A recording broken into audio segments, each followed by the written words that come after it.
ఎలుక మరియు సింహం. ఒకప్పుడు ఒక అందమైన అడవిలో అనేక జంతువులు, పక్షులు సుఖంగా జీవించేవి. ఆ అడవిలో ఒక శక్తివంతమైన సింహం ఉండేది. ఆ సింహం ఆ అడవికి రాజు. ప్రతి జంతువు దాని పేరు వింటే భయంతో వణికేది. కాని అది అవసరమున్నప్పుడే వేటాడేది, అనవసరంగా ఎవరినీ హింసించేది కాదు.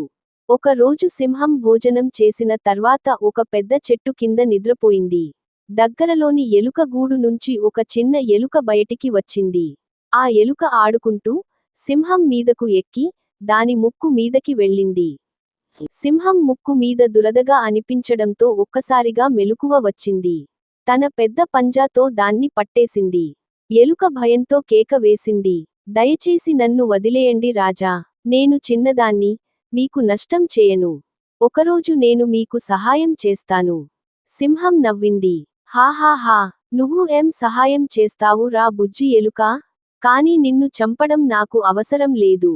పో, నీ జీవితం బతుకు అని చెప్పి సింహం ఎలుకను వదిలేసింది. ఎలుక ఆనందంతో పరుగెత్తింది. కొన్ని రోజుల తర్వాత, ఒక రోజు వేటగాళ్లు అడవిలోకి వచ్చారు. వారు సింహం బాటలో వల వేసి దానిని బంధించారు. సింహం గర్జిస్తూ బయటకు రావడానికి ప్రయత్నించింది కానీ బలమైన తాడు వలన బయట పడలేకపోయింది. గట్టిగా గర్జించడంతో మొత్తం అడవి కదిలిపోయింది. ఆ శబ్దం విని ఎలుక ఆ వైపు పరుగెత్తింది. దాని కళ్ళ ముందు సింహం వలలో చిక్కుకుపోయి కష్టపడుతోంది. వెంటనే ఎలుక తాడులు కోరకెడం మొదలుపెట్టింది. కొద్దిసేపటికి తాడు తెగిపోయింది. సింహం మళ్లీ స్వేచ్ఛ పొందింది. సింహం ఆశ్చర్యపోయి ఎలుకకు చెప్పింది, చిన్నవాడివైనా, నీ ధైర్యం గొప్పది. నీ సహాయం నేను జీవితాంతం మర్చిపోలేను. ఎలుక నవ్వుతూ చెప్పింది, రాజా, ఎవరినీ చిన్నగా చూడకండి.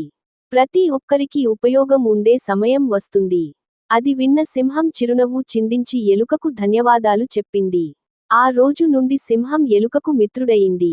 ఆ అడవిలో ప్రతి జంతువు ఈ ఇద్దరి స్నేహాన్ని చూసి ఆశ్చర్యపోయింది.